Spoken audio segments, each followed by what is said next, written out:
Let me tell you a story about when I was just a lad. It might be hard to believe that this old man was ever young, but this happened many years ago. You should always listen to your mother. I know, this isn't what the young ones want to hear, but most of the time she's right. I was just a nipper, playing out in the glen with my wee pals. We could go where we wanted and do what we liked, as long as we were back by supper. That was our only rule. As soon as the sun goes down, we had to be sat at the table. We also weren't allowed to play by the river. Being young boys that thought we knew better, you can already guess what we wanted to go do and what we wanted to play by. We had all been told, every one of us, but there is something about the sound of that rushing water that just seemed to call to us. Soon, we were all there, skimming stones, throwing rocks, and watching the splashes rise. The sound of hoofbeats made us all look up. A horse was galloping up the riverbank towards us, nothing like we had ever seen. It was pure white, dripping wet, and stood majestically high. Despite his enormous size, none of us made a move to flee. He slowed down to a canter as he closed the distance between us and gradually came to a complete stop in front of us.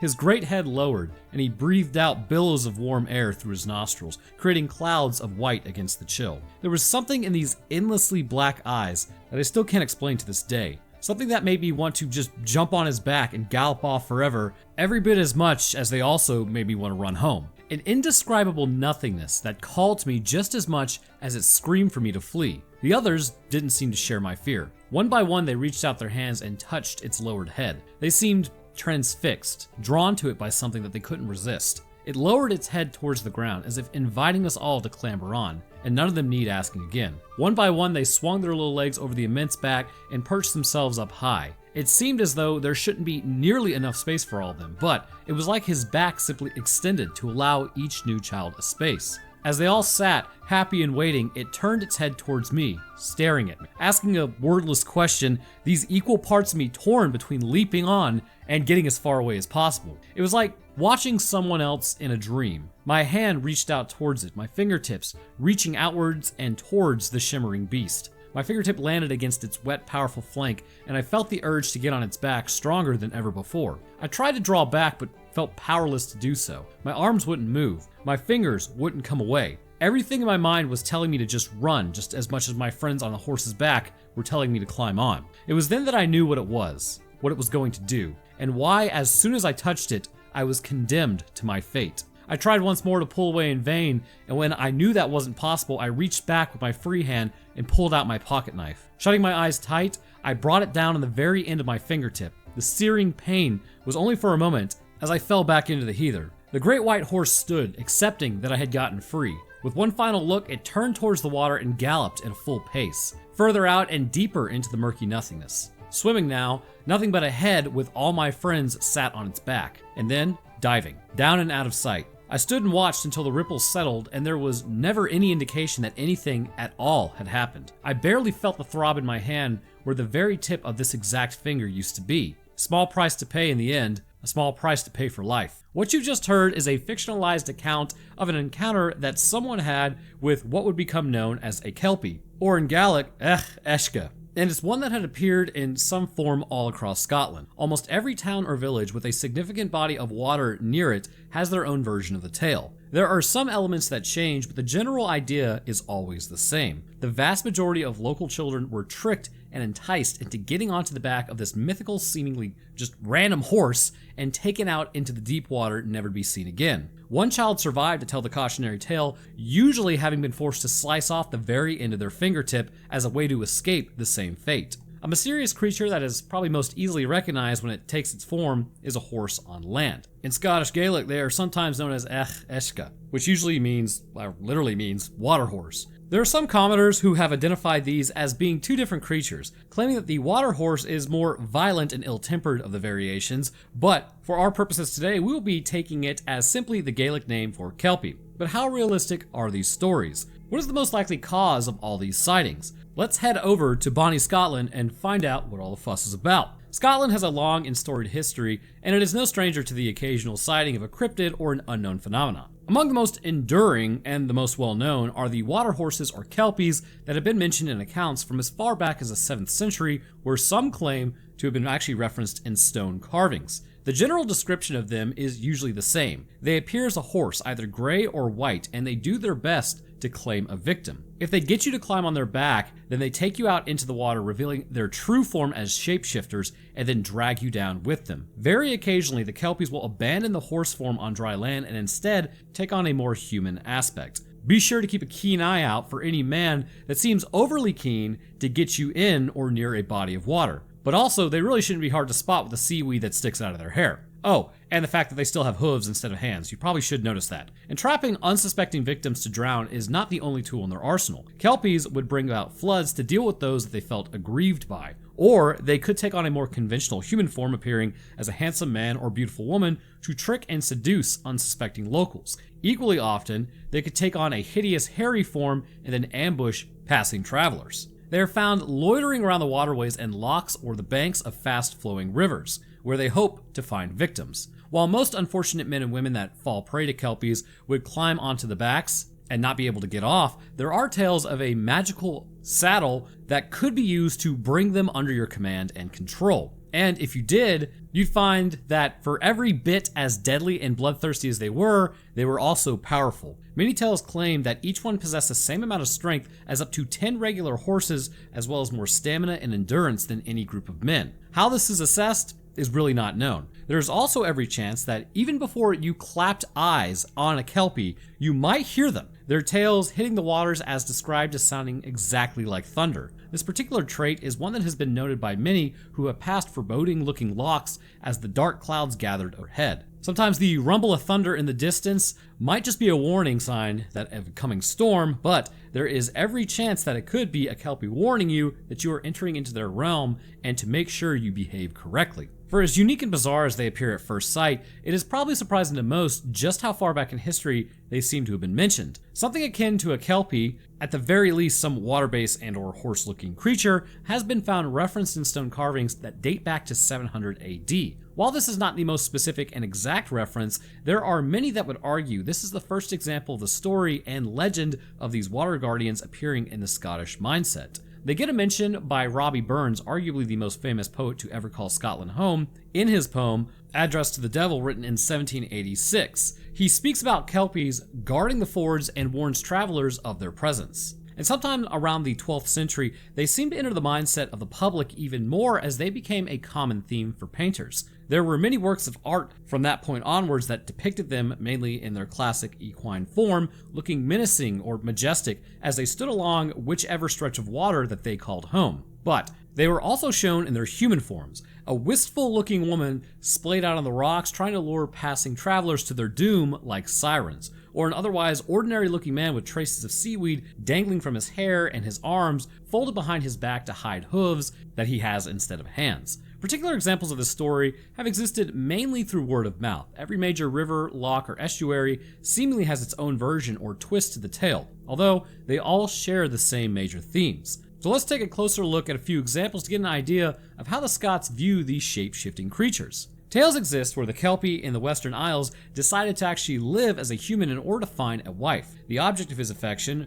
realized what he was and managed to ensnare him in his horse form, and then he was forced to work for many months on the family crop. When they eventually returned his necklace, allowing him to appear human once more, he chose not to return to the sea and in fact took the woman as his wife. A strange case of Stockholm Syndrome or a romantic story for the ages? I'm gonna go with Stockholm Syndrome. On the mainland, there was a church built in the 18th century. You know how like alpha it is to take a cryptid and make them have Stockholm Syndrome? Anyways, there's a church built in the 18th century that is said to have been built on stones that were hauled there by a Kelpie. One of the locals had managed to tame by actually grabbing its saddle, an act that was meant to make the Kelpie indentured to whoever was brave or stupid enough to attempt it. However, once the Kelpie escaped, local legend would state that it cursed the building and all who set foot in it. The story goes that they would even refrain from giving the Lord's Supper, an innocent Christian sacrament, worried that such a holy act in a cursed church would lead it to being pulled down by the forces unseen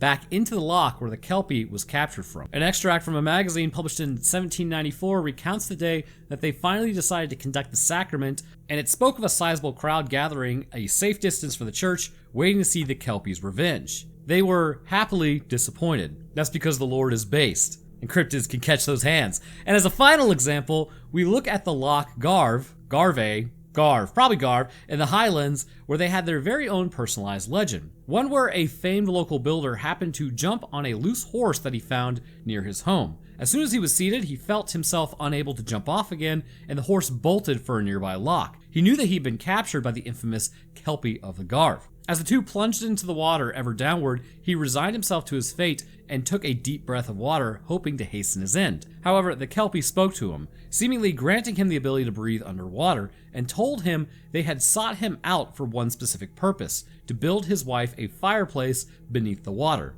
The wife appears not to be a Kelpie in the tale and is miserable, living in the cold and the wet underneath the Great Lock. Her husband had captured this builder in order to make her life more comfortable. The builder constructed the enormous fireplace and chimney all deep under the lock and was able to leave back to dry land. As a token of thanks, the Kelpie then would provide fish to the builder for the rest of his days, filling an empty basket that he left by the water's edge at dusk. And this is why, no matter how cold it gets, no matter how much of the water's surface freezes over, to this day the locals insist that there is one small portion that remains unfrozen. This, they say, is the spot where the chimney rises from the seabed, stopping the ice from forming. And if you were looking for some advice on how to best handle a Kelpie, should you encounter one, then the suggested actions to take are almost as diverse as the locations where you would encounter one. Some have said that the silver bullet will see them off, others have advocated for using religious symbols like crosses or even invoking the Lord's name. But if you ever did manage to take one out, then some tales have them just disappearing into